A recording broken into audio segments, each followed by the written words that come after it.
안녕하세요. 오늘은 피타고라스, 그리고 그의 학파에 대해 좀 깊이 들어가 볼까 합니다. 네, 반갑습니다. 보통 이제 피타고라스 하면 직각 삼각형 정리, 이걸로 제일 유명하잖아요. 그렇죠. 거의 공식처럼 외우는. 네. 근데 사실 그 이면에는 숫자, 우주, 공동체에 대한 훨씬 더 흥미로운 이야기들이 많더라고요. 맞습니다.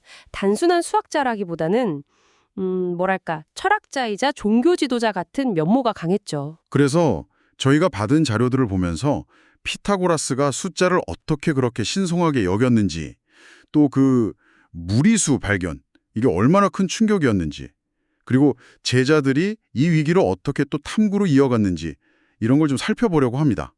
바로 시작해 볼까요? 네, 좋습니다. 피타고라스 학파의 핵심은 모든 것은 숫자다. 바로 이거였거든요. 숫자가 아니면 우주를 이해할 수 없다고 믿었어요. 어, 역사적으로 실존했던 인물은 맞는데 약간 신화적인 부분도 꽤 있는 것 같아요. 젊었을 때 이집트나 바빌론에서 오랫동안 유학하면서 당대 지식을 막 흡수했다.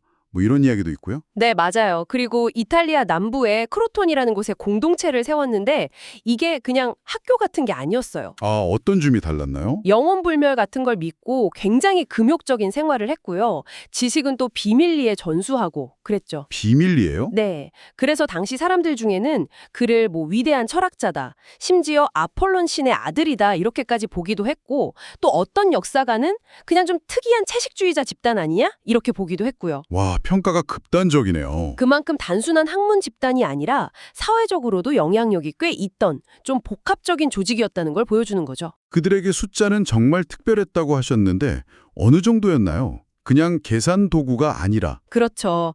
우주의 근본 원리 그 자체였어요. 1부터 10까지 숫자 하나하나에 다 고유한 힘과 의미가 있다고 믿었고요. 삼각수, 사각수처럼 도형이랑 수를 연결시키면서 규칙성을 찾으려고 했죠. 아, 그 연속된 홀수 더하면 제곱수 되는 거요. 1 플러스 3은 4, 2제곱. 1 플러스 3 플러스 5는 9, 3제곱. 이런 거요. 네, 맞아요. 그런 발견들을 굉장히 중요하게 생각했습니다. 그리고 역시 피타고라스 정리. C제곱 이퀄 A제곱 플러스 B제곱. 이걸 빼놓을 수 없죠. 물론이죠.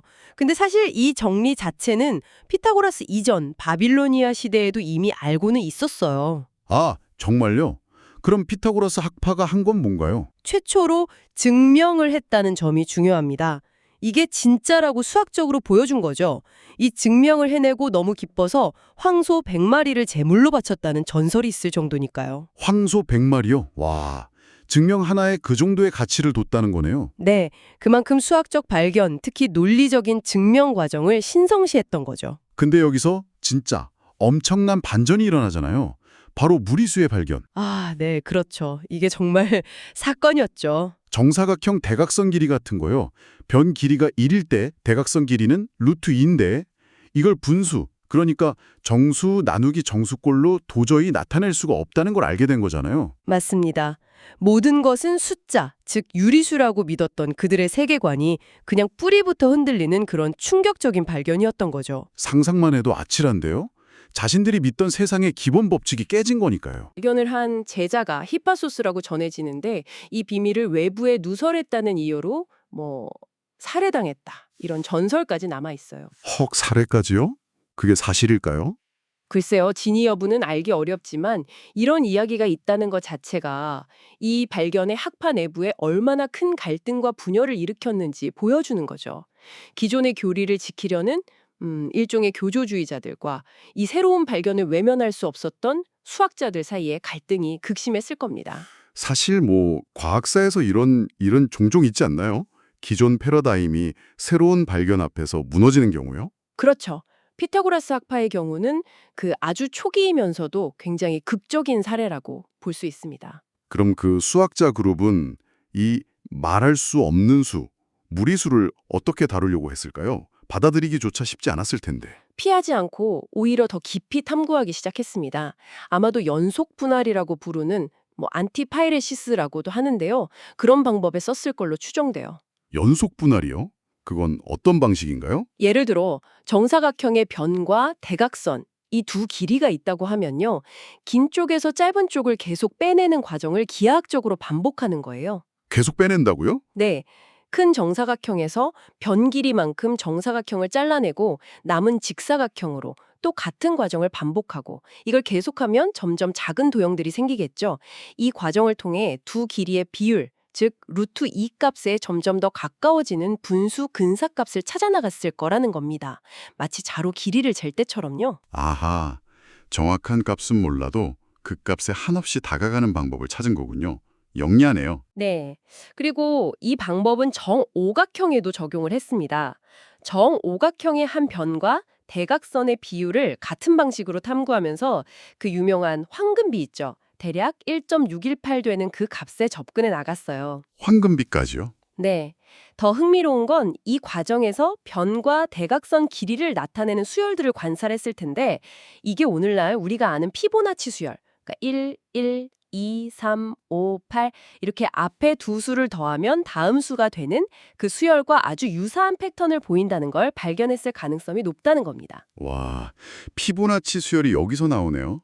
그러니까 엄밀한 증명이나 뭐 극한 개념 같은 게 없던 시대인데도 직관이랑 탐구를 통해서 이런 복잡한 개념의 문턱까지 갔다는 거네요. 그렇죠. 마치 데모크리토스가 원뿔 부피 공식을 증명 없이 먼저 제시했던 것처럼 피타고라스 학파의 수학자들도 때로는 증명 이전에 중요한 수학적 사실을 직관적으로 간파했던 것 같습니다. 아르키메데스도 그런 사람들의 공을 높이 평가했다고 하죠. 증명 방법을 찾기 전에 아이디어를 처음 낸 사람. 맞습니다. 무리수라든지 황금비 같은 개념을 처음 떠올리거나 그 존재를 직감한다는 것 자체가 사실 엄청난 도약이었을 거예요. 특히 자신들의 근본 믿음과 모순되는 발견 앞에서 도망치지 않고 탐구를 계속했다는 점이 정말 중요합니다. 들어보니 피타고라스 학파는 정말 단순한 수학 공식을 넘어서 숫자와 우주, 철학, 심지어 인간적인 갈등까지 얽힌 아주 드라마틱한 이야기를 가진 집단이었네요.